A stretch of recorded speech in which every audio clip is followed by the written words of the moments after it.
Гүрүдэ Сөүл бөм тавхан морил бидний цаг зав гаргасан маш их баярлалаа. Баярлалаа. Танаас асуух маш олон асуулт байгаа. Би танд ээж маань 80-ад оны дунд үеэс Америкт олон жил йог заасан ирсэн гэдгийг эхлэхээс өмнө хэлж байсан шүү дээ. Тэр үед нэг их йог хийж байгаагүй. Магадгүй өмнөд Калифорни зарим хэсэгт эсвэл Нью-Йоркод йог хийдэг байсан байж магадгүй л тийм. Ээж маань Бостоны захад байсан. Тийм ээ, чиний зөв. Би 1986 онд анх Америкт ирэхэд надад ч бас ийм зүйл мэдрэгдэжсэн.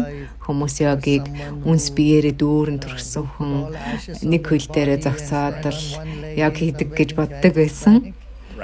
Тэр үед йогийн талаар өрөөсгөл ойлголт их байсан. Ээж чачаар тэд бол йог бясалгалын үн цэнийг ойлгосон анхны бөгөөд маш цөөн хүмүүсийн нэгдэл байсан. Тэд йогийг өөр төвшөнд хүргэсэн. Миний хамгийн чухал йогийн тухай асуулт бол та ямар йогийн байрал дуртай вэ? Йог бол зүгээр нэг байрлалд орох биш юм. Гэхдээ таны дуртай асуу нь юу вэ? Йогийн асуунууд дуртай дургүй гэж байдаггүй юм. Надад дуртай асуунууд байна. Тэр нь амралтын байрлал. Йогийн байрлал нь 5 тухтай байх ёстой. Энэ нь таныг хязгааргүй байдалд холбох ёстой бөгөөд энэ зөв байрлал юм.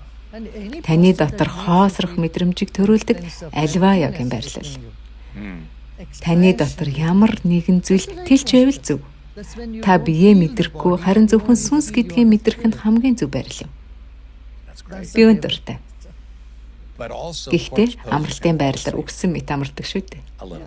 Тийм ээ, тэгэлгүй яах. Би нэг асана зөхиосон. Би тань зааж болох уу? Замын цагдаа. Та энэ байралдаа хэр удаан байж чадах вэ? Би магадгүй 90 секунд л.